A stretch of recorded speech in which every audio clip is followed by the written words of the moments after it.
Hello guys, more little LMT craniosacral and cupping therapy, clinic and outcalls of Franklin, Tennessee.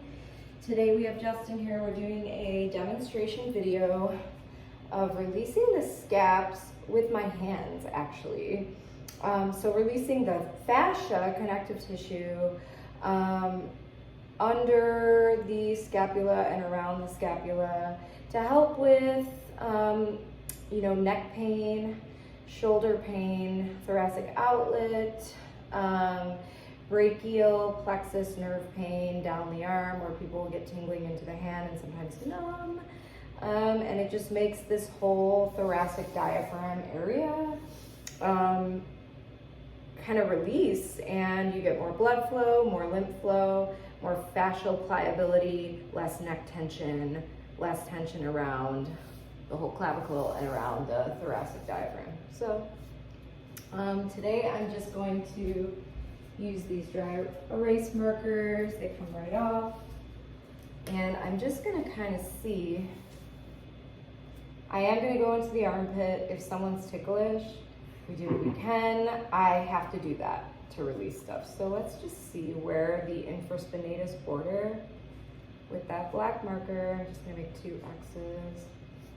And then the infraspinatus border, so they're pretty out of line. This right shoulder, Justin, is where you get more tension and feel it, and you get more numbness on the left.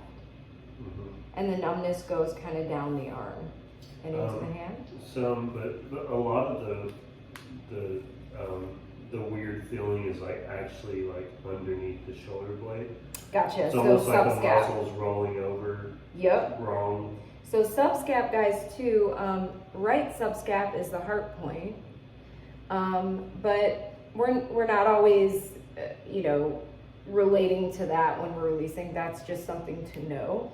But underneath the scapula bone, there's the thoracic rib, there's the subscapularis muscle and the subscapularis fascia around it. So some people, it's hard to know sometimes, it's just the rotator cuff, subscapularis underneath the scap, infraspinatus, supraspinatus, and then teres minor. So those are just some facts to know, and we're releasing the connective tissue. So it's the fascia that's connected all through the body, and that local region of the connective tissue that we're working with, just to free up that brachial plexus, free up the scapular area fascially, which generally will help the neck not be pulled down as tight, and just help the numbness too, and any nerve issues down the arm or into the neck or around it. So we're gonna go with the right side first. And I made those little black marks. So I can see here that this is holding a little bit higher than, so the scap infraspinatus borders are not completely even, and that can be connective tissue just pulling in different directions. So on with it.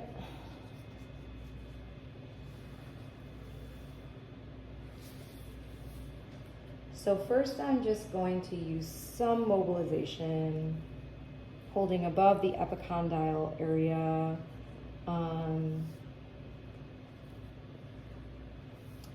Around that tricep. And I'm going in not aggressive and painful. That's not painful, Justin.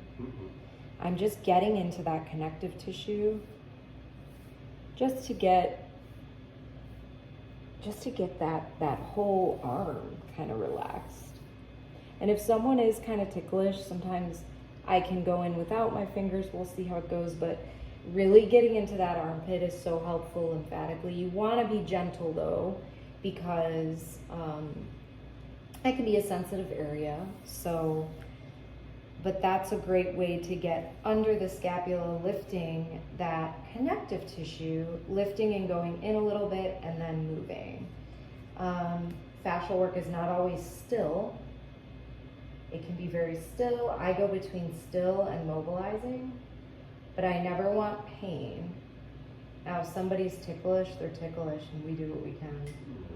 Very ticklish. So, a deep breath in, and then I would hold, maybe not move as much. It's not as ticklish around this area though. It's when I'm gonna go into the armpit. And some people, they're not ticklish at all. You go in there, and that's not anybody's fault at all. It's just kind of what we deal with. And if we can't do it, we can't. But usually I can get a pretty gentle, quick release once I'm under the subscap area, which is under that scapula.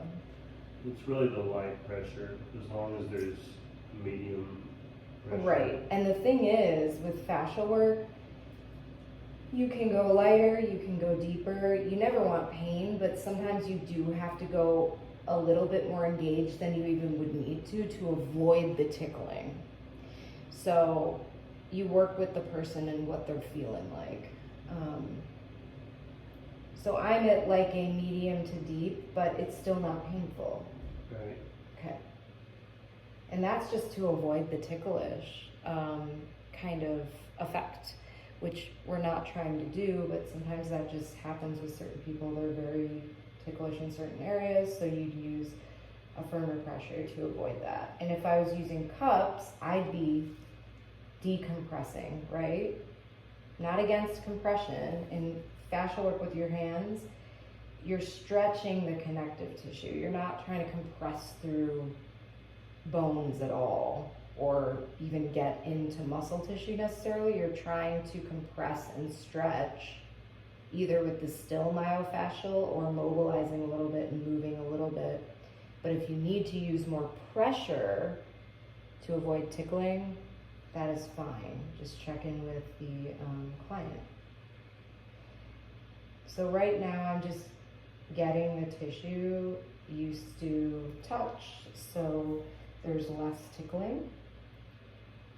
And this is usually more pressure than I would use. I don't really need a lot of pressure to release the tissue, but again, we're going to do it so that it's more comfortable for client. And then I have this right hand just pressing gently into the scalene area, supraclavicular, so above that clavicle on the right side. And I'm feeling that releasing and moving now, the fascia. So what I'm going to do is I am going to go now to Terry's region and just holding in, and then with my other hand kind of compressing in so I can just lean into that Terry's area region here. Sorry. It's like okay. it's okay. So, sometimes it's just, we're releasing this area though, this fascial area, so trying to do it with I guess that's part of the learning of this video, is how to do it if somebody is very ticklish, but they need that fascia to open up. Is it ticklish right now? Good. So I'm feeling this open up here. And then I'm just gonna go, sometimes if you don't use fingers as much, sometimes I need to, but we're just gonna compress firmly into that lat fascia, just to get this whole area kind of opened up. So, and guys, there's not just one way of doing it. I'm just going intuitively where I feel it needs to open up.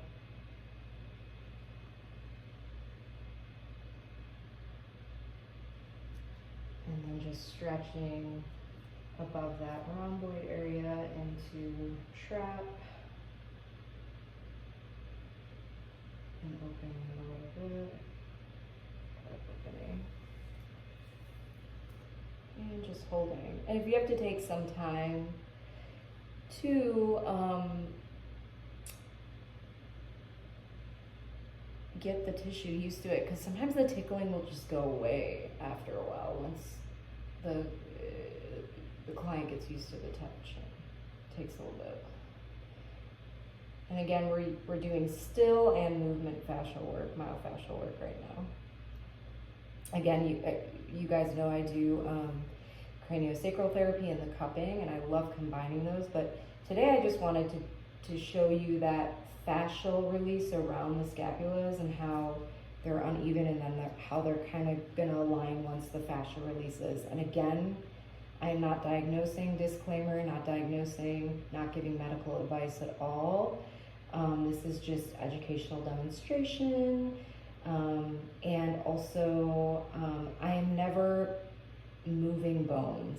I'm not adjusting at all or moving bones. I'm adjusting the connective tissue, which is the fascia. And when the fascia gets stressed, tight, when the nervous system gets stressed, the fascia tightens around nerves, blood vessels, lymph vessels, and everything kind of gets tight and stagnant and doesn't flow as well. So now I'm feeling just, it's almost like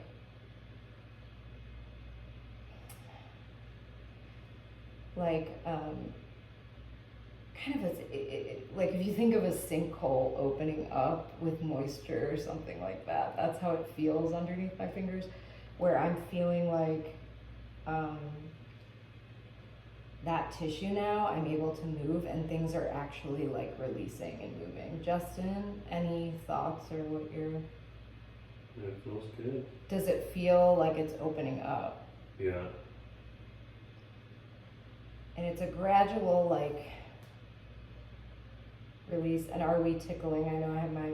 Good. Okay, so now I'm feeling through this area, just it's like the tissue feels like it's opening and melting almost.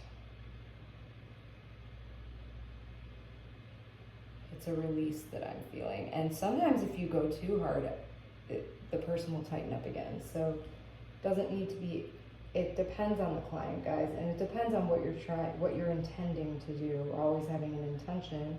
I want this fascia to open so that we're gonna try it. We're gonna try going. So I have my thumbs like this, guys, cupping, holding, right? And trying to avoid that tickling. We're gonna go kind of under that lateral border into the fascia, and then now I see I got it released immediately right under there, that tissue. And it's not that I was like forcing the shoulder up at all. It just, I felt it unglue here and then it moved. Sorry. Did you feel that kind of release though? Mm-hmm. Where the shoulder was like that scap fascia was able to release. And so now I'm just going to, good job, you didn't get too ticklish. We avoided it. So now I'm gonna cup with this hand very gently. You want to be careful in that cubital area because the skin is thinner and there's a lot of cubital lymph nodes there. So I'm just holding and supporting. I'm not squeezing it. Just have my hand under and I'm just moving a little bit. See this now I can see kind of that movement in there. And then I'm gonna hold with right hand under the scalene area above clavicle, and I'm just gonna lift with my body weight. I'm not clenching my shoulders. Lift gently, so all his weight is just in my hand and it's very relaxed, and that's what I want. And then I'm just gonna, with my hip area, moving with my lower body so that my upper body is relaxed, shoulders are relaxed. I'm just going to lunge in with my right leg and see now we're really moving, and that whole fascial area is opening up so the scap isn't so stuck. Move the pillow a little bit. There we go. You okay? Mm-hmm. Good. And so now we are really getting